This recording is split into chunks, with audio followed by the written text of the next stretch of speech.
nini nilipokuwa duniani nilifanya hivi? Mungu nikumbuke.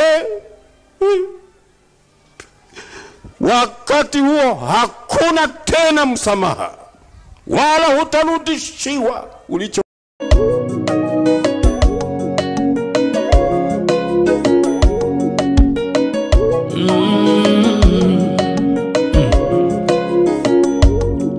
Safari ya imani, natembea kwa imani, nataka.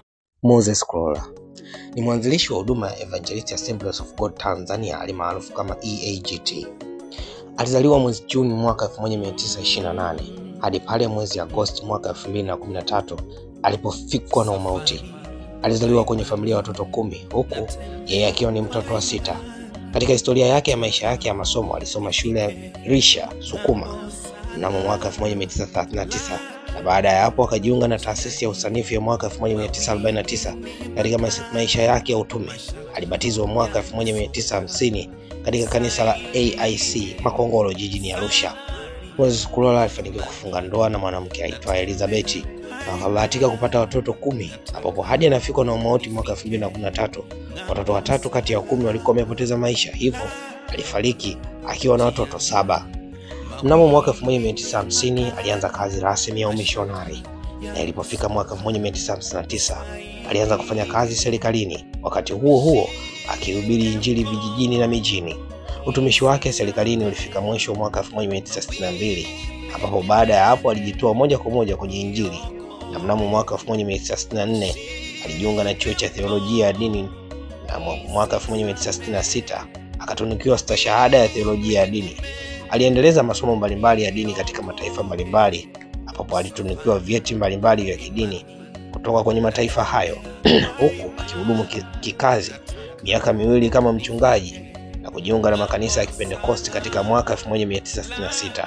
Alifanya kazi katika kanisa la TAG kutoka mwaka 1966 hadi mwaka 1961, ambapo aliamua rasmi kuanzisha kanisa la EAGT ambalo lilifanikiwa kukua kwa kasi zaidi katika nchi ya Tanzania, Zambia na Malawi, ambapo akafanikiwa kuwa na makanisa yasiyopungua 4000 yakiwemo makubwa na madogo, huku yeye akiwa kama askofu mkuu, huku askofu msaidizi wake akitambulika kwa jina la Mwaisabila.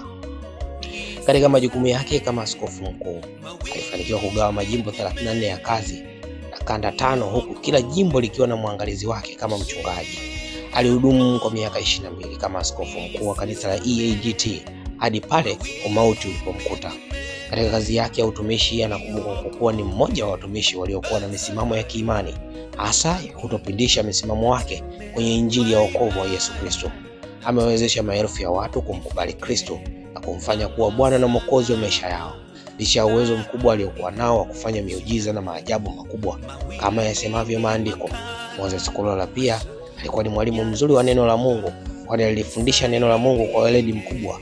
Hebu tumsikilize akisema, inapotea mtu uso wake, inaingia ndani ya roho ya mtu, inayakokota yote, inakuweka pepe. Leo utawekwa peupe. Ijulikane leo aliye wa Mungu huyeyushwa na moto.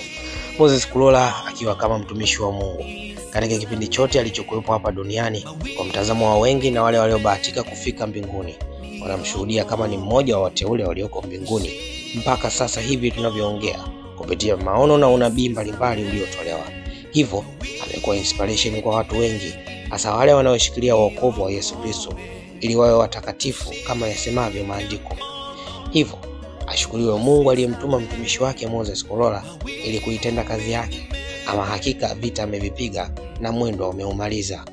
Ama hakika roho ya marehemu Moses Kulola iko mahala pema peponi.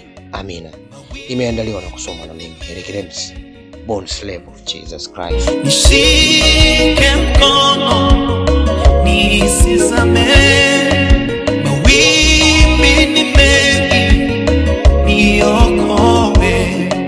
Tushike mkono tusizame, mawimbi ni mengi nishike mkono